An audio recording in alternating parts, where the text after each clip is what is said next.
কেমন আছো তোমরা সবাই? আশা করি খুব খুব ভালো আছো। আমিও আছি বেশ। একটা নতুন ভিডিওতে তোমাদের সকলকে ওয়েলকাম। তো আজ হলো রবিবার, সানডে, আর ছুটির দিন। অত তাড়াহুড়ো নেই, ব্যস্ততা নেই, কিন্তু এই তাড়াহুড়ো নেই, ব্যস্ততা নেই করতে গিয়ে সকাল থেকে এত ঢিলেমিশি করি, এত স্লো কাজ করি যে ওইদিকে গিয়ে না বেলার দিকে প্রচুর বেলা হয়ে যায়। তখন আমার ভীষণ বিরক্ত লাগে। আর বেশি বেলায় আমার কোনো কিছুই ভালো লাগে না, রান্না বান্না হোক, খাওয়া দাওয়া হোক, কোনো কিছুই। তো ওইদিকে গিয়ে না আবার সেই দেরি হয়ে যায়, প্রচণ্ড তো গরম। আর তো যাই হোক, তো তবুও তাড়াতাড়ি করে নিতে হবে। তা দেখো, সকালে ঘুম থেকে উঠে আগে ঘর বাড়ি ঝাড় দিয়ে নিচ্ছিলাম। তারপরে আজকে তো ওরা সবাই শুয়ে আছে, ছেলেটার তো স্কুল ছুটি, রবিবার। আস্তে আস্তে পুজো পার্বণ করে নেব। আর ছেলেটা বাড়ি থাকলে আরও হয়ে যায়, দেরি হয়ে যায় কাজকর্মে, কারণ ওকে আবার পড়াতে বসাতে হয়, করতে হয়। অন্যদিন তাও একটানা কাজ করে নিই, আজকে ওর সাথে একটু টাইম কাটাতে হয়, ও বাড়ি থাকলে ওকে সময় দিতে হয় আর কি। তো আর কিছু তবুও এইভাবে চলবে আর কি। তো এই যে ঝটপট করে ঝাড়পাট দিয়ে নিচ্ছি। তারপরে হলো পুজো পার্বণ দেবো, দিয়ে নিয়ে তারপরে আবার ওকে পড়াতে বসাবো। আর অত ব্যস্ততা নেই, তারপরে আবার রান্নাবান্না করতে হবে। আর যা গরম পড়ছে বলার মতো না, ভীষণ ভীষণ ভীষণ গরম, জানো না, অসম্ভব গরম পড়ছে।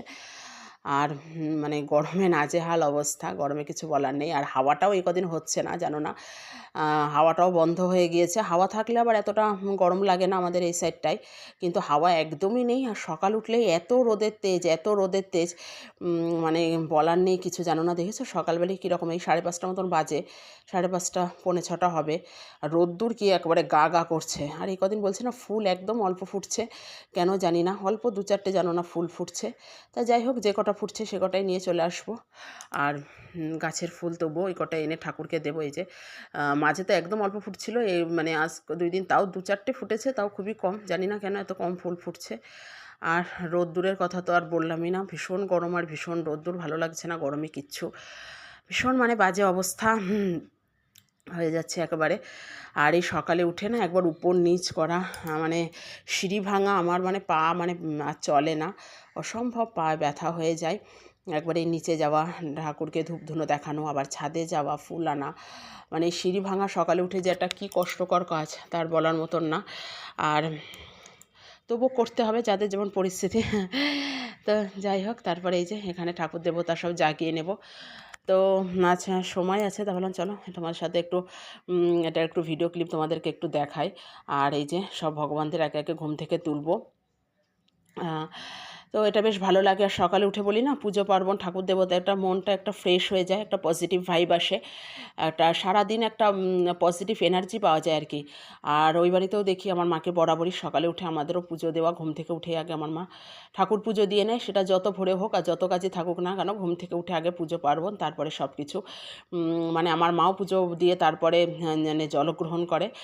তাই দেখি যত কাজই থাকুক না কেন, 4টে 4:30 যত ভোরে হোক না কেন, তা আমিও তাই চেষ্টা করি সকালের পুজোটা সকাল সকালই দিয়ে নেওয়ার, তারপরে বাদবাকি সমস্ত কাজ করার। আর সকালের পুজোটা না খেয়েই দেওয়ার চেষ্টা করি, তারপরে তো সারাদিন খাওয়া দাওয়া চলেই। তো ওই জন্য চেষ্টা করি সকালের পুজোটা যত সকালে দেওয়া যায়। আর ওই আমার মনে হয় কি, আমরা তো কত রাত করে ধরো খাই, তারপরেও ঘুমের থেকে উঠলে খিদে পেয়ে যায়। আর ভগবান তো আমাদেরও 1-1.5 ঘন্টা আগে খাই, 1.5-2 ঘন্টা আগে, তাহলে ভগবানের তো আরও তাড়াতাড়ি খিদে পেয়ে যায়। এটা আমার মনে হয় সবসময়, কেন জানি না, আগাগোড়াই, নতুন যে তা না। তা ওই জন্য ভগবানের পুজোটা আগে দিয়ে নেওয়ার চেষ্টা করি।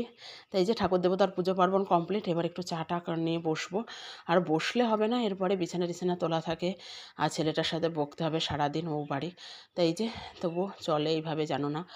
আর সংসার হয়ে গেলে যা হয় আর কি, এই কাজ করি। আর মার কথা খুব মনে পড়ে, যে মা কীভাবে একা হাতে সবটা সামলায়, এখনও সামলাচ্ছে। আর এই যে সোনাবাবুকে দিয়ে দেবো হরলিক্স।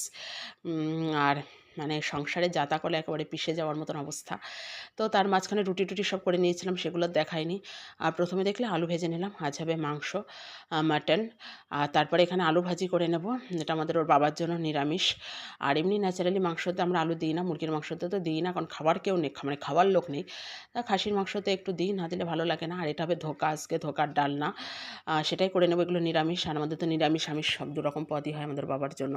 তো এই যে আলু ভাজা, পটল ভাজা, ধোকার ডালনা, ডালনা, এইসবই হবে নিরামিষ। আর আমাদের হবে মাটন, পাকা পটল ভাজা, এসব ছিল অনেক কিছু। আর খাসির মাংসটা আজকে আমিই করেছিলাম, এই মনে হয় ফার্স্ট টাইম মনে হয় আমি করলাম। যাক, খেয়াল এর আগে করেছিলাম কিনা মনে হয় না, এই ফার্স্ট টাইমই করলাম। আমাদের বাবা আগের দিনে এনে রেখেছিল, তাও করা হয়নি, আজকেই করব। আর বেশ টেস্টি হয়েছিল খেতে। ফার্স্ট টাইম করেছিলাম কিন্তু বেশ ভালো হয়েছিল খেতে। আর এই যে ধোকাটা ভিজিয়ে রেখেছিলাম সেটা কড়াইতে নেড়ে নিয়ে এখানে পিস পিস করে কেটে নেব। এটা আমি বরফির আকারে শেপ দিয়ে নেব। আর এটাও বেশ ভালো লাগে খেতে, নিরামিষ আইটেম এই ধোকা পনির এগুলো আমারও বেশ ভালো লাগে, খারাপ লাগে না। তো এটা কিনা প্যাকেটই আমরা কিনে আনি, এনে বানাই। এই যে বরফির মতন শেপ দিয়ে নিয়েছি, দেখেছো সাইজগুলো কি সুন্দর হয়েছে, একদম বরফির স্টাইলে করে নিয়েছি, দারুণ হয়েছে এটা। আর তারপরে এই যে ভেজে নেব, এগুলো ভাজার পরে না দারুণ ফোলে, এটা তো ক্যামেরাতে বোঝা যাচ্ছে না, এগুলো দারুণ ফুলে উঠেছে ভাজার পরে, মানে ঠিকঠাক যদি অনেক খুব টাইম বেশ 10-15-20 মিনিট ভেজানো থাকে, তো ঠিকঠাক সব কিছু থাকলে, আর এটা লবণ দিয়ে একটু হালকা লঙ্কার গুঁড়ো দিয়ে ভিজিয়ে রাখি, মানে ওই গুলে রাখি। আর ওই যে খুন্তিতে দেখাচ্ছিলাম, ওগুলো প্রত্যেকটা বড়া দারুণ ফুলে ফুলে ওঠে। আমার ছেলে তো এই ভাজাটাই দারুণ ভালো খায়, পকোড়ার মতন বসে বসে খায়, খুব মানে ভাজা যায় কিছু বড়া, এই ধোকা এটাও, এগুলো সবও দিলে বেশ বসে বসে খায়, একটু সস নেয়, ওর খাওয়া দাওয়ার স্টাইল আলাদা। তারপরে দেখো এখানে আমি ডিমের অমলেট করে নিয়েছিলাম, আলু ভাজা দিয়ে রুটি খেয়ে নেব। আর এরকম ব্রেকফাস্ট হলে সকালে একেবারে জমে যায় আমার। তারপরে এই যে এখানে মাংসটাও কষানো কমপ্লিট, এবার প্রেশারে দিয়ে দেবো। আর এটা দারুণ দারুণ দারুণ টেস্টি হয়েছিল খেতে। আমি মনে ফার্স্ট টাইমই করলাম, যাই হোক আগে করেছিলাম খেয়াল নেই। তো যাই হোক, আজ এই পর্যন্ত। আজকে রবিবারের সানডে স্পেশাল জমজমাট একটা মেনু। তো আজ এই পর্যন্তই ভিডিও, পরের ভিডিও আসবে খুব তাড়াতাড়ি।